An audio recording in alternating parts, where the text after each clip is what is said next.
Эрдэнэтийн дулааны цахилгаан станц төрийн өмчөд хувьцаат компани 2020 оны онцлог харан ажлыг танилцуулж байна.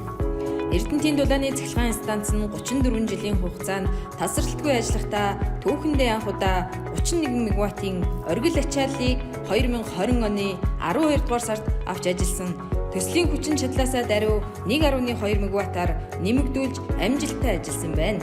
Дотоод хэрэгцээний цахилгаан эрчим хүчний хэмжээг хамгийн бага буюу 16.2% хүргэж ажилласан. Мазутын зарцуултыг жил тутам бууруулж 2020 онд 22.9 тонн буюу хамгийн бага мазут зарцууллаа. CC35 мегаваттын турбо генератороор өргөдгөх ажил хийгдэж байна.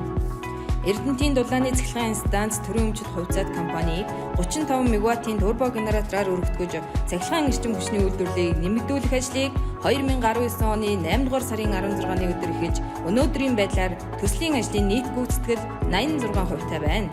Үүнд зураг төсөл 98%, газар шороо барилгын ажил 98%, угсрал суурлуулалт 40%, тоног төхөөрөмжийн худалдан авалт 100%, туршил тохируулгын ажил 20%-тай явагдаж байна.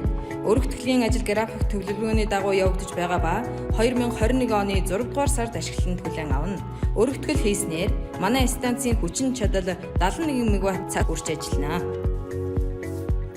Зөөх номер 7-гийн их засварыг бүрэн хэмжээнд хийв.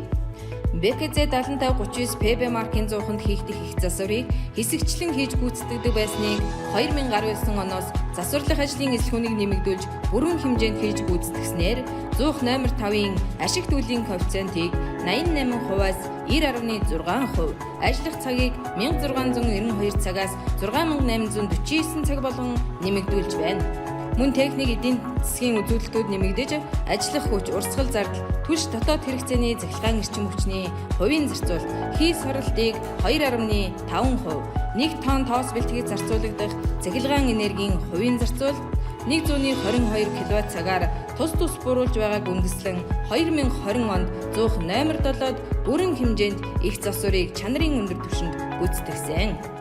Турбин номер 2-ын их засвар генераторын статорын оромгийг бүрэн шинжилв. Генератор номер 2-ын статорын 108 ширхэг оромгийг бүгд наримт хэтэрдээ дуусад шинээр цутган үйлдвэрлэж оромгийн тусгаарлах туршил тохируулгыг бүрэн хийж амжилттай сүлжээнд залгав.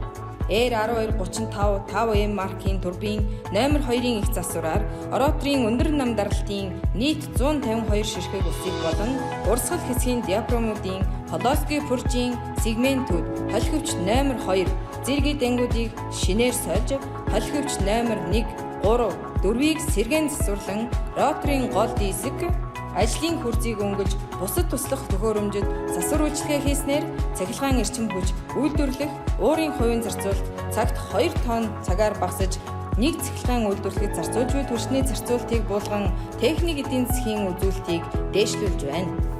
Тогтмол гүйдлийн байгууламжийг иж бүрнээр нь удирдлагын хамт шинжилв. Тогтмол гүйдлийн байгууламжийн шинжиллийн ажлыг бүгд наримт хятад ардуулсан Huawei фирмийн 120 ширхэг 2 вольтын батарей хуваарлах самбар 2 комор сольсноор аварын үед ажиллах тогтмол гүйдлийн тоноглолын удирдлага, хамгаалалт, тохиолдлын хэлхээг 10 цаг хүртэлх хугацаанд барих хүчин чадалтай болсон.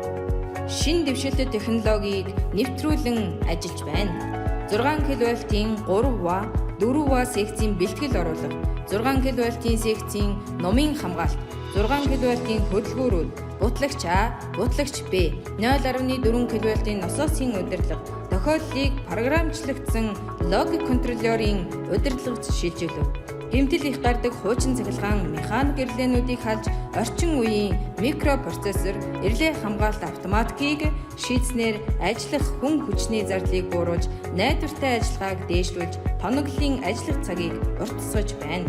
6 кВт-ийн хөдөлгөөрийн хамгаалтыг Cell 849 ирлээ, 6 кВт-ийн 3W, 4W секцийн бэлтгэл оруулгын хамгаалтыг Cell 751A маркийн микропроцессорын ирлээ хамгаалалт автоматикийн төхөөрөмжөөр шинжилж номын хамгаалтыг Schneider Electric 321 ирлээгээр тус шинжилэл хийв.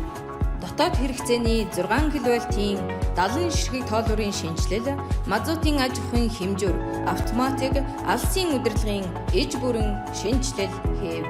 тоноглолыг хэмжүүржүүлэх, тоолууржуулах ажлыг үе шаттайгаар хэрэгжүүлж 6 кВт-ийн 70 ширхэг тоолуурыг суйрлуулж, тоноглолыг бүрэн хянах боломжтой болж, диспетчерийн үндэсний төвийн нэгдсэн сүлжээнд SCADA системээр холбогдсон.